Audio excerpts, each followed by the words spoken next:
I want to cover in this month an interesting trend that I've seen over the past 3 years, but it's accentuated with the debate on Web3, metaverse, and all other digital transformations that we see. But I can only begin first by making you hungry. Let's talk about In-N-Out burgers. So if you've ever been to the West Coast, and especially in Los Angeles, you must try In-N-Out burgers. They're delicious and they're really yummy. However, in my view, In-N-Out applies only to the minute that you take to eat it and the biological process to make it exit your body. It is not In-N-Out from the time that you actually walk in and walk out with the burger. It takes you good 30 to 45 minutes when you're hungry to wait in your car in the drive-in to get the hands on that delicious burger and eat it. So why would a brand named In-N-Out not be forced by the pandemic to do any digital transformation to give digital experiences for consumers? Why didn't they have an app that I could order and pick up like Starbucks has done, for example? So as you look at companies that are very digital in how they operate, obviously they have a high quality supply chain system, merchandising system. They're tracking inventories and pricing and the revenue that is coming in, etc. So they're very digital inside. They're just not digital with their consumers. But then they discovered there are other set of companies that are similar to In-N-Out, Trader Joe's, a cult company where people love to shop, including me, with great private label brands. Why is it that they don't have a curbside pickup? Why is it they actually do not have an app? And just to be abundantly sure, I went onto the App Store yesterday and searched for Trader Joe's, not knowing that they would have snuck in an app while I was planning to talk, right? No, they did not have a consumer app. So Trader Joe's is extremely comfortable in its skin of delivering the physical experience that they believe that consumers want, because that is what their business model is geared up to do. Let's go back to our very famous Amazonians.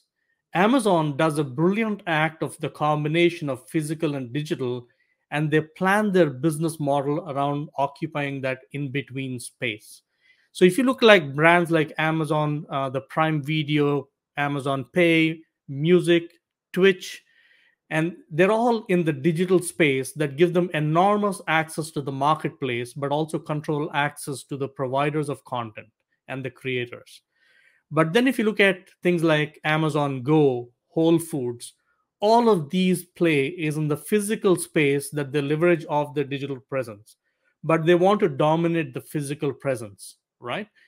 So that brings me to the entire discussion around metaverse, the entire discussion that Peter brought up, even the unification of sales and marketing and how you view as business models change, is that that's exactly what Starbucks has done, by the way.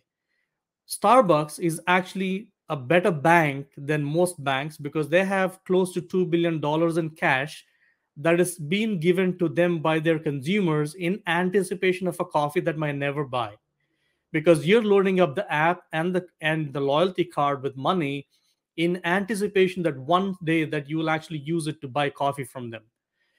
The reason that they are so cash rich and drives the innovation in turn is because they're able to dominate the physical and the digital space experiences, and they're able to design that space in a way where consumers are seamlessly moving between experiences regardless of how you deliver them. And I'll close up with McDonald's. McDonald's last week filed for 10 trademarks on the metaverse space. And their description, let me read, is a virtual restaurant featuring actual and virtual goods. And some of the descriptions that I've read include where you walk into this restaurant, there's a DJ, there are different places that you can occupy in the metaverse. You order food, and by the way, the food turns up at your doorstep while you're still in the metaverse.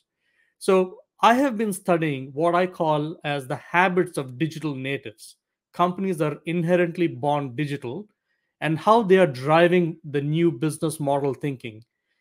One of the key habits is this entire concept of space. How you occupy spaces is so critical and vital to deliver the future experience to the consumers. And that is my curious and quirky for this month.